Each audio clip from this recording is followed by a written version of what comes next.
What visa type do you need to live in Bali as a digital nomad or as an expat today? The first visa type is the one-time visit visa. This visa is best for people who want to stay in Bali for shorter than 30 days. And there's two sections under this visa. There's the first group of people who have it for free because there's 9 countries that are visa exempt for this visa by this list.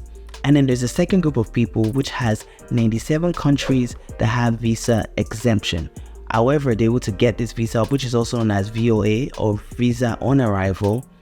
So either at the airport or you could actually apply for eVOA now based on Indonesia's new system.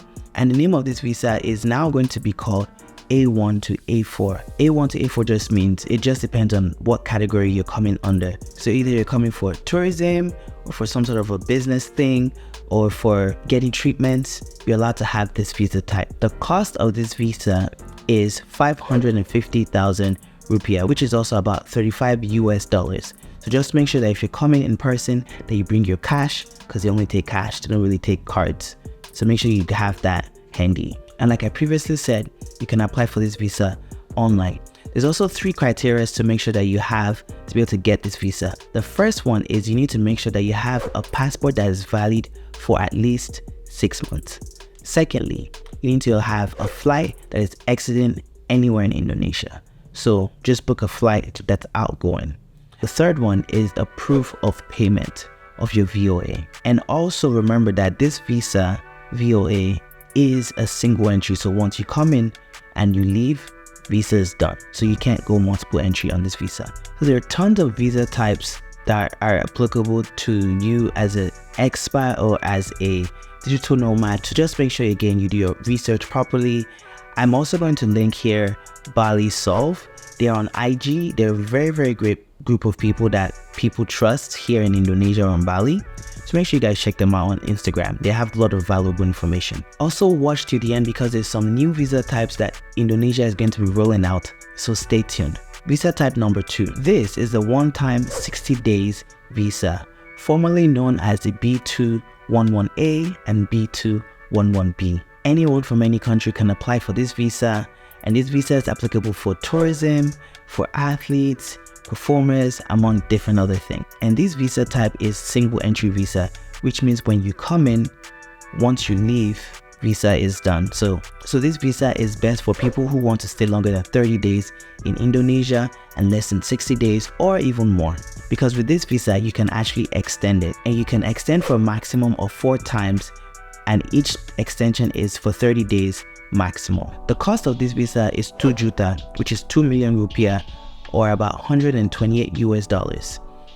If you're an intern and you're going to be interning in Bali or in Indonesia, you need to have this visa. Also know the name of this visa will now change to C1 to C22.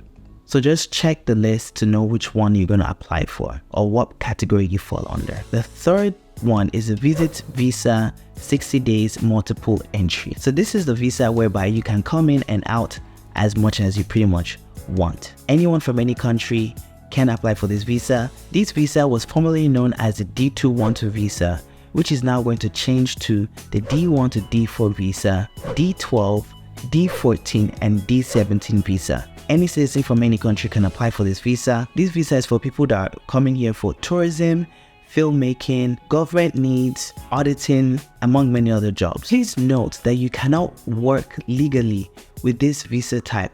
However, you can actually go to meetings, conventions, you can talk about negotiations, and even sign contract deals with this visa type. You can also extend this visa 2 times, 60 days each time you extend, and can only stay for a maximum of 180 days per visit. The cost of this visa is 3 juta per year, or 192 US per year, or 6 juta per 2 years, or about 384 US. Also note that you need to make sure you have a valid passport, about 2,000 US for living expenses, and some sort of invitation. So if you work with an agent, then all of this will be taken care of for you. So the fourth type of visa is a limited stay for investors. This used to be formerly known as the C313 and C314 visa types. It is now going to be known as the E28, E28A, and E28E visa types. And these visa types are for foreign investors for 1 year, foreign investors for 2 years, and foreign investors in special economic zones. However, to be able to get this visa, you need to hold shares in an Indonesian company that's valued at about 10 billion rupiah, which is about 640,000 US dollars. And this visa type is multi-entry, of course, so you could go in and out as you please. Also note that the cost for this visa varies vastly because you need to be able to invest or you need to be able to have shares in a company. I've seen the price be anywhere from 1,500 US dollars to about 4,000 US dollars. So it all just depends on the company that you're going to be investing with and the agency that you're working with. The fifth visa type is limited stay for retirees. So if you're a retired person, you want to live in Indonesia for at least a year, this is a visa type for you. The only main requirement is you need to be above 60 years. And this visa was formerly known as the C319 visa and is going to be changed to the E33F visa. The last one is for my family, which is limited stay for family. This was formerly known as the C317 visa and is now going to be known as the E31 to E31H visa. This is going to apply to all different types of family situations or scenarios that you might have. So maybe let's say you're marrying an Indo spouse, or you're the parent of an Indo national, or different families, or you're a child or dependent of someone that has a kitas or aitas.